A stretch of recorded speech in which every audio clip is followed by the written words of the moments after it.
Good morning, kids. Can you believe it? I'm actually making you a new video. Okay, so this last half a year has been fucking intense, man. It's been intense. This whole year has been intense now that I think about it. I haven't really made a new video in like a year. But yeah, it's been fucking nuts. So let's do a real quick recap. I do have a new case that we're going to start looking into. This case actually comes from my state, New Mexico, and it's a fucking doozy, guys. Holy shit. I can't even begin to tell you what the fuck this actually is. I've just started looking into it. Already I'm like, what the fuck is this?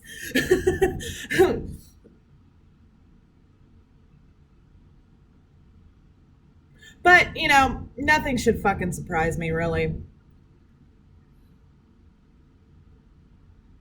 So, how is everybody?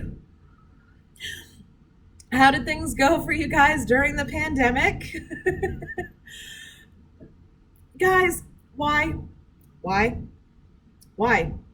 Why can nobody seem to understand that, okay, look, I have this discussion with people all the time, okay? All right, let me give you a real quick recap, all right?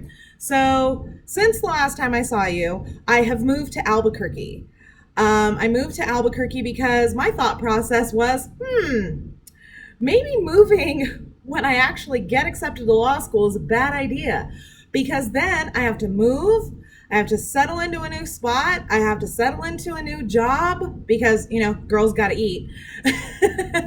And I have to start law school. That seems like a lot of stuff to just pile on top of oneself all at once. So I had made the decision to move to Albuquerque before I get accepted to law school, before I start law school, just to make things a little easier on me, get nice and settled in and, get a rhythm going. And that way, when I do start law school, it's not such a holy shit. And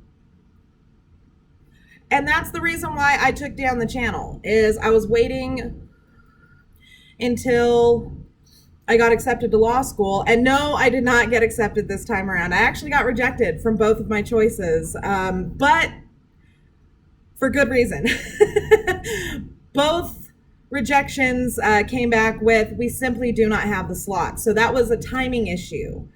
I was scrambling at the last minute to get everything done for my law school applications, and I just didn't make it in time. So they just simply didn't have the seats that would have allowed me to attend law school this round. But that's okay. That's okay. This happens. And from what I understand from everybody that has been to UNM Law, it's very rare to actually get in on the first time. I don't care who the fuck you are. So, it is what it is. Okay, another year well, I don't even know if it's going to be a whole year. Anyway, it is what it is. So I didn't get in this round. So since I didn't get in this round, I decided to start the channel back up again, start covering a new case, because you know how I am. I know that there's a lot of stuff going on in the Avery Dassey case. I'm probably not going to do any videos. I may do one or two with regards to it. But guys, as I said before, the reason why I don't do videos on the Avery case is they have help. They have legal counsel. They've got somebody who is advocating for them and is doing what actually needs to be done, which is moving through the courts. I like to do videos on cases where nothing is really happening all that much in the case, in hopes that maybe by putting a little bit of pressure, I can assist in getting things moving in their cases. I'm trying to bring attention to cases that nobody's heard of. So that's why I'm probably not going to do any videos on the Avery Dassey case. The case that I will be starting to cover from here on out for a while is the Mario Chavez case, and that's out of Albuquerque. This happened in 2004. This is a murder that, quite frankly, I don't see how the circumstances of the murder. Now, don't get me wrong. I feel for the victim. I feel for the victim's family. I really do. But life plus 25 years? That's significant. That's significant. And I'm not understanding what could have led the court to think that this is a good idea anyway, whether the person that they got for the murder was the actual killer or not. Secondly, I'm not impressed. I'm not impressed with how this investigation went down. And I've only started looking into it. But yeah, really, really strange case is what I'm looking into right now. But I thought I'd make a video real quick. I've got like a half an hour before I have to head out the door to work. So anyway, so I've moved down to Albuquerque. I actually moved down here about 5 months ago because I thought, it might be a good idea for me to be down here before I get accepted to law school, get nice and settled in, get ready to rock and roll. And so I moved south to Albuquerque. And it's been interesting, to say the least. It's been interesting. Yeah. So with the everything, Jesus fucking Jones. I'm still working on my master's. I'm working on my master's in management with an emphasis on leadership. Because if I'm going to own my own law firm someday, I might want to know how to run it. That could be handy. And so I'm still going to school, still doing my thing, working my ass off. I'm actually working at a fantastic law firm right now. I actually just started at this law firm. When I originally moved down to Albuquerque, I started working for another law firm, but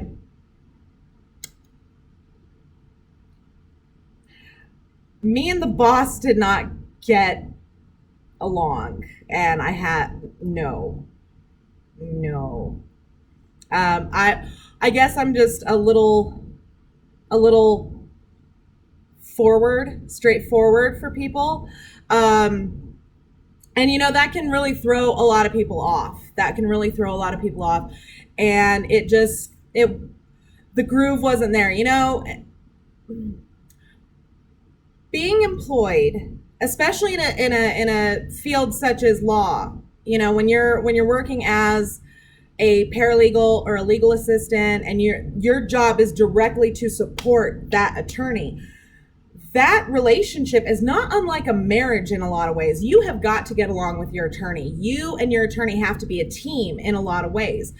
One of the best pieces of advice that I've ever received from anyone was from a paralegal I used to work with at the law firm I was working for up in Taos, and she told me, one of the main rules of being a paralegal or a legal assistant is CYAA, cover your attorney's ass.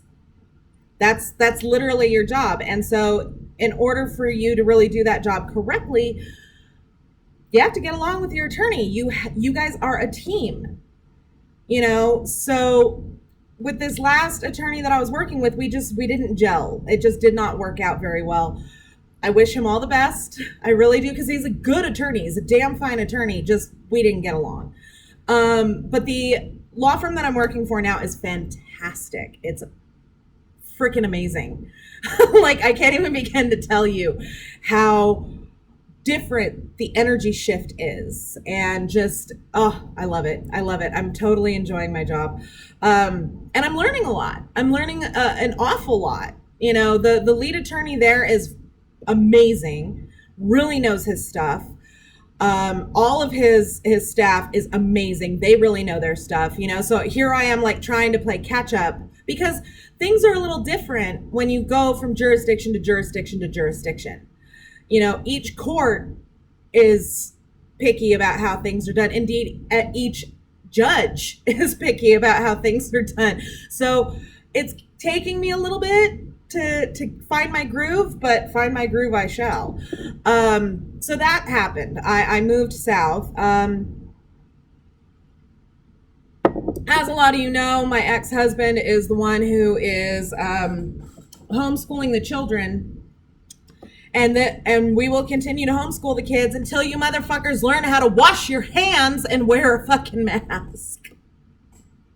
Really? We have to do this shit again with the masks? I shit you not, guys. I went to the grocery store the other day and I'm walking out, and this older woman with a bad dye job, like in her 60s, bad dye job, throws a little bitch fit because she was told, because in our state the mask mandate has been started up again, so we all have to wear masks out in public. It is what it is, guys. I mean, come on. We've got the Delta variant fucking blowing through here like an inferno. I mean, come on. And she threw a bitch fit about it, and I'm like, really? We're doing this shit again? We're doing this shit where you guys are gonna be bitchy about a mask? It's a mask. It's a piece of cloth.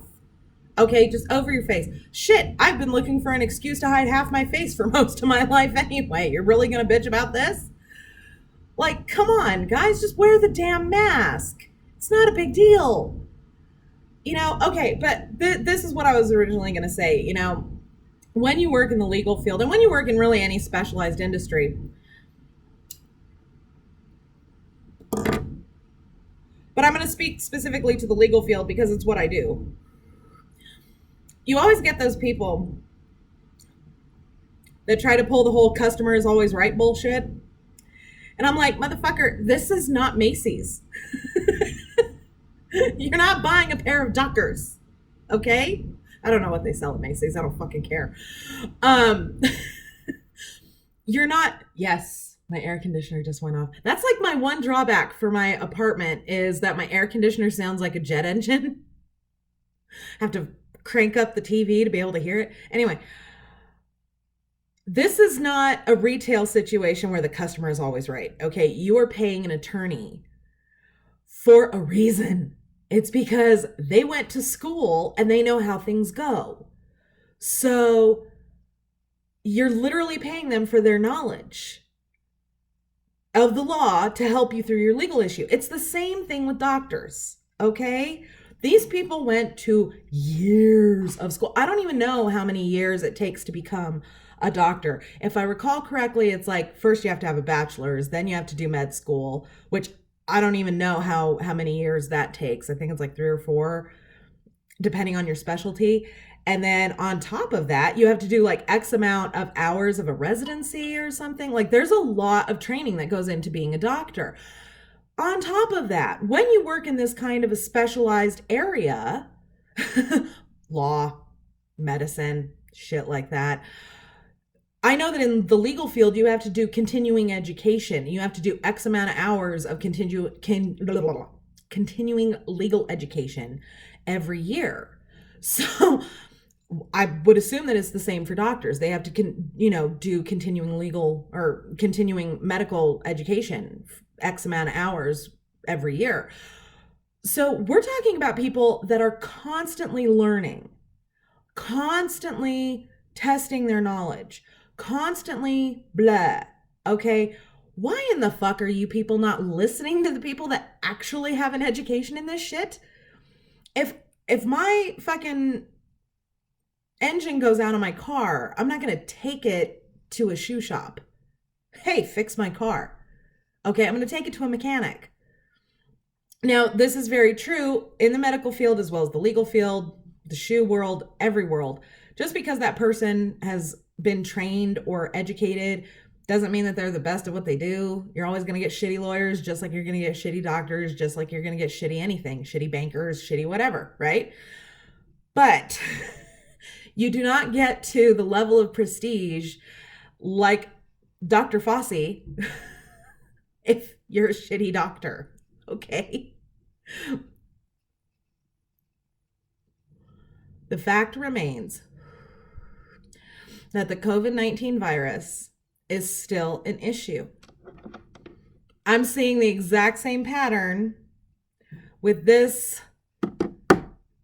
virus that we saw with the Spanish flu in the early 1900s. It's going the exact same way. Why is that? Because fucking humanity is just as stupid now as it was 100 years ago.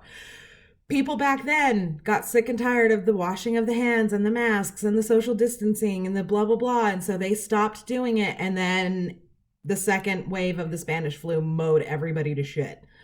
And it's happening again. And the reason it's happening again is because none of you fuckers can understand. I'm sorry that you're inconvenienced, but better inconvenienced than dead. So knock your shit off. Wear the mask, for fuck's sake. My God. I have my mask. I actually have several. I wonder, did I leave it in the car? I think I did. But I do. I have several. I've got, like 2 or 3 in my car. I've got a couple in my desk at work. I've got like 2 here for when I get takeout, Just put on the damn mask, for fuck's sake. It's not that big of a deal. My God, people. Seriously. Yeah, so that's pretty much what's going on here. So we're going to start covering the Mario Chavez case out of Albuquerque. You can actually find him on Twitter under the handle of Life Plus 25. And that's literally life, the word plus, and then the number 25 on Twitter. You can also find his podcast. I'll throw a link down below in the description for y'all so that you guys can start getting familiar with the case. And then the next video, I'm going to start going through some of the briefs that have recently been filed in his case. And we're going to start working our way through the case file, through the investigation, and see where things went wrong. It is the unfortunate fact the Albuquerque Police Department has been having a lot of issues for the last 20 years. Different departmental issues. I mean, for a while there was like fucking being policed by the ERP boys. I mean, they were shooting everybody. It was really sad. Right now they're under an investigation for, overtime hours or some shit. I don't remember. So there's a lot to unpack here. There's a lot to go through. And I feel very fortunate that I found a case in my own backyard that I can get a little more in depth on. I can get a little more information on, and I can hopefully help at least just to get some attention on this case, because it's really disturbing to me. And let's talk about wrongful convictions for a minute. People seem to forget when they're advocating for wrongful convictions. They seem to forget one fundamental thing when it comes to this wrongful conviction. We're not just talking about the person who was wrongfully convicted. We are talking about the fact that, once that person is exonerated, now that victim's family and that victim really have no justice. They really have no justice, because the person that was convicted of this crime has been found to be innocent. Here's where I have the issue. Why the fuck is the investigation not reopened to find the person who actually did it? And I can understand a few, cases where like the cops are like, oh, well, he got off on a technicality. I can kind of understand that. But the whole point of justice is closure. Closure for the community, closure for the family, just period. And for you to not reopen that case and try to find the person who actually did it, even if you can't prosecute that person for whatever reason. Because a lot of times, like we've seen in the Tim Wright case, the person that I believe actually fucking did it, pled guilty or some shit, either way, he's serving time on that particular crime. But so, even if they're like, oh yeah, he totally fucking did the whole thing. He did the whole thing. Tim wasn't involved at all. They can't add to his sentence because he's already been convicted of that crime. But even if you cannot get him convicted of that crime, or even if, like, say he's dead, as in the Ketty murders, you need to be able to look at the family and say, we know who did it. We know. He did it. And we are really sorry that we wasted X amount of years believing that this person did it. Like, what is wrong with you people? What is wrong with our justice system that when a person is exonerated on a charge, you don't go out and try to actually find the person who did it? You're just like, oh, well, there you go. Do you realize what you've just done? Do you get it? You're causing more harm than good, not trying to figure this out. I mean, if your people had done their fucking job in the first place, this wouldn't be an issue. And that doesn't just go for Mario Chavez. That goes for all of them. That goes for Tim Wright. That goes for David Thorne. That goes for Stephen Avery and Brendan Dassey. That goes for Jermaine Scott. That goes for all of them. Scott Davis. It goes for all of them. When you don't do your job in the first place, you get wrongful convictions. That's how this works. But when you really don't try to solve the issue after the person that you wrongfully convicted is exonerated, you're doubling your stupidity at that point. And that is definitely something that we need to look into changing in our justice system. Part of the whole reason I'm going to law school is because it's a travesty, is what it is. It's an absolute tragedy that it seems like after all that, nobody cares about justice for the victim, justice for the family, nothing. It's